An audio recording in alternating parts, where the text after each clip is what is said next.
Ok,យើងជួបគ្នាក្នុងវីដេអូនេះម្ដងទៀតហើយនៅវីដេអូទី21ហើយ homework ទី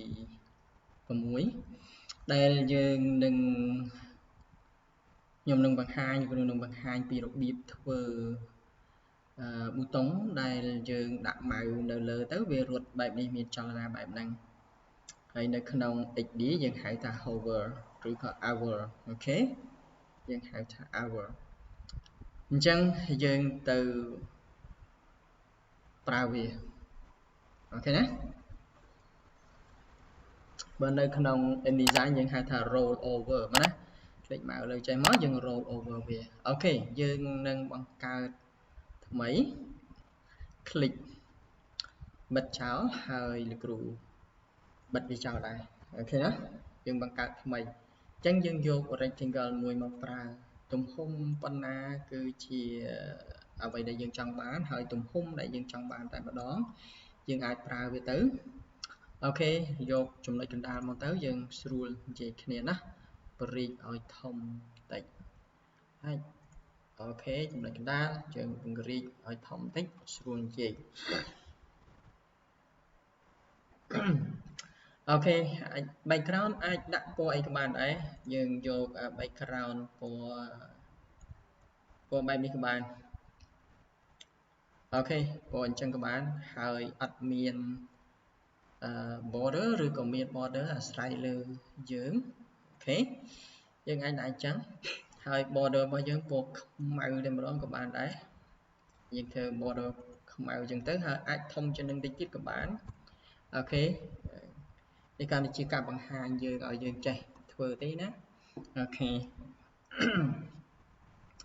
ញ្ចឹងយើងនឹងយក text មកប្រើអូខេ text មកប្រើដើម្បីសរសេរ text ដាក់ថា our work ចេះក៏បានដែរ select វាទាំងពីរហ្នឹងហើយយើង center យើងឲ្យវានៅចំកណ្ដាលយើងអាចលើកវាថែមបន្តិចទៀតក៏បានទៅលើបែបនេះពណ៌អីអាស្រ័យលើយើងអ្នកកំណត់វាចង់ពណ៌សចង់ពណ៌អីក៏បានដែរអូខេអញ្ចឹង text របស់យើងអាចយកពណ៌សស្គុះតែម្ដងក៏បានអូខេសស្គុះហើយទំហំរបស់យើងនេះអាចតូចជាងនឹងតិចក៏បានដែរចុច Alt មកយើងទាញវាឲ្យតូចបែបអូខេយើងអាចធ្វើបែបហ្នឹងអូខេយើងចាប់ផ្ដើមធ្វើទឹកកឡូក wave របស់យើងយក pen មកប្រើ pen យកមកប្រើណាយក pen ហើយคลิกមកនៅខាងក្រៅនេះក៏បានដែរคลิกមកហើយយើងទាញវាបែបនេះអូខេជំហានទឹករលករបស់យើងអាចវែងអាចខ្លីយើងជាអ្នកកំណត់អូខេទាញវាមកបែបហ្នឹងហើយចុច Alt ឲ្យជាប់មកយើងទាញវាត្រង់ចុះក្រោមហើយយើងយកវាមកចុះក្រោមបែបនេះមករៀងឆ្ងាយតិចក៏បានដែរបែបនេះធំតិចអូខេយកមក snap បែបនេះមាន guideline ចុះមកអូខេคลิกមកយើងឲ្យ border ទៅវានៅឲ្យ fill ដល់ border ចេញប្រើ fill អូខេអាចយក fill ពណ៌ស្អីដែលយើងពេញចិត្តអូខេពណ៌នេះក៏បានពណ៌បែបនេះណាយើងមានពណ៌នឹងមួយ select វាហើយយើង copy ណាយើងប្រើ Ctrl D បានន័យថាយើង duplicate វាមួយ duplicate យើងអាចទាញវាចុះក្រោមបែបនេះពណ៌ដូរពណ៌ទៅអូខេអាចពណ៌បែបហ្នឹងជាពណ៌ដែលយើងចង់បានណាអាចរំកិលដោយប្រើ arrow key ក៏បានដែរយើងរំកិលមកបែបហ្នឹងក៏បាន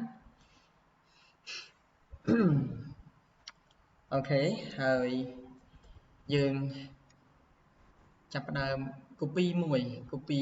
ផាន់យើងនេះណា rectangle របស់យើង copy rectangle ណាចាំ copy rectangle មួយសិនអញ្ចឹង Ctrl D duplicate rectangle មួយហើយ rectangle នេះដាច់ខាតត្រូវតែយកវាមកខាងលើ wave ទាំងពីរនេះអូខេអញ្ចឹង click លើ rectangle របស់យើងទាញវាឡើងទៅលើបែបនេះលើគេណាលើគេអញ្ចឹង select ទាំង3ហ្នឹង1 2 3ហ្នឹង select មកអូខេ1 2 3 wave 2 ហើយនឹង rectangle ដែលយើង duplicate មិញរួចហើយចុច Control Shift M Control Shift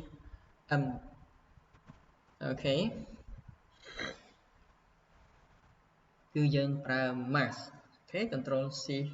M យើងប្រើ mask ណាអូខេ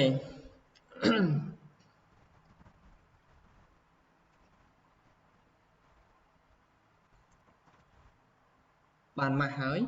mask របស់យើងមានហើយមួយហ្នឹងហើយយើងក៏អាចដាក់ line ឲ្យពីលើបានតិចទៀតយើងនឹងប្រើ line ពីលើមួយទៀតណាអូខេអាច duplicate មួយទៅដើម្បីប្រើ line នៅពីលើហ្នឹងយើងយក rectangle របស់យើងហើយ Control D rectangle Control D ហើយយកវាទៅខាងលើគេអូខេដោះ fill ចោលអញ្ចឹងយើងនឹងឃើញមានborder មួយបែបនេះអញ្ចឹង way របស់យើងគឺស្ថិតនៅក្នុង border អូខេយើងចាប់ផ្ដើមធ្វើការវាជាមួយគ្នាអញ្ចឹងយើង select វាទាំងអស់ហ្នឹង select ទាំងអស់ណា select ទាំងអស់ចងវាជាក្រុម Control G Control G ហើយបង្កើត component Control K ចុច Control K ឬចុចកន្លែងនេះសញ្ញាបូកអូខេចុចសញ្ញាបូកក៏បានចុច Control K ក៏បានអញ្ចឹងវាជា component ឃើញណាហើយនេះ នៅពេលដែលវាជា component យើងនៅខាងក្រោមមានពាក្យ default state នេះមានសញ្ញាបូក click លើសញ្ញាបូកហើយជ្រើសរើសយក our state អូខេ our state click លើ our state ដូរឈ្មោះទៅស្អីក៏បានប៉ុន្តែគួរដូរឈ្មោះទេទុកអញ្ចឹងដើម្បីបង្ហាញយើងអូខេយើង select នៅលើ default state យកមក select លើ default state រួចហើយយើង click មកពីរដងលើវាដើម្បីយើងទៅធ្វើការ mask របស់យើងមួយនេះ click លើ mask ដើម្បី select លើ part 1 នៅ part ទាំងពីរហ្នឹងអូខេ select part ទាំងពីរយើងអាចយកវាចុះក្រោមដោយប្រើ arrow key បែបនេះក៏បានអូខេមកផុតបែបនេះហើយយើងក៏អាចទាញវាមកបែបនេះក៏បានដែរអូខេណាបែបនេះអូខេមកផុតហើយអញ្ចឹងពេលយើង click ឡើងវិញប៊ូតុងរបស់យើងនៅតែធម្មតាដដែលអូខេណាអញ្ចឹងយើង select លើវាយើងចូលមកកាន់ over state អូខេនៅលើ our state យើងចូលមក double click សិនអូខេមកកាន់ mask click លើ mask យើង select លើ part ទាំងពីរហ្នឹងអូខេរួចហើយទាញវាទៅបែបនេះអូខេទៅបែបនេះឲ្យផុតបែបនេះអូខេយើងបន្លែងចេញទៅអូខេប៉ុន្តែយើងត្រូវការតិចរបស់យើងតិចនេះត្រូវរត់ឡើងទៅលើអញ្ចឹងរត់ឡើងទៅលើបែបនេះអូខេណាអញ្ចឹងយើងមកមើលរបស់យើងឡើងវិញ select ហើយយើង select មួយនេះយើងឃើញ select មួយនេះយើងនឹងមកបែបនេះអូខេអញ្ចឹងយើងសាកល្បងមើលវានៅលើរបស់យើងសិនពេលយើងសាកល្បងនេះអូខេយើងទាញមកគឺមានហើយសំខាន់យើងត្រូវការចូលទៅកាន់ prototype សិនអូខេ prototype យើងឃើញមានពាក្យ over អូខេ automate មួយនេះអាចយកវាយឺតតិចក៏បានដែរ 0.6 ហើយ click យក easy out អូខេហើយមក overstate click លើព្រួយអូខេយក over ដូចគ្នា hour ដូចគ្នា automate ដូចគ្នាពីកន្លែងនេះអត់ត្រូវការជ្រើសរើសទេហើយ is in out ដូចគ្នា6មកអូខេយើង click ម្ដងទៀតអូខេនេះយើងមកកាន់មួយហើយយើង click បែបនេះអូខេclick មើល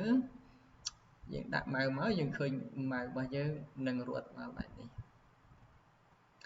អូខេប៉ុន្តែយើងចង់រត់ពីក្រោមឡើងទៅវិញអញ្ចឹងយើង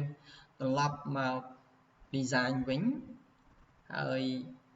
our state វិញអូខេ click ម៉ៅ2ដងលើវា click លើ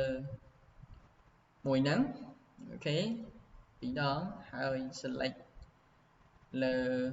វាសិនអូខេកន្លែងហ្នឹង click ម៉ៅសិនមក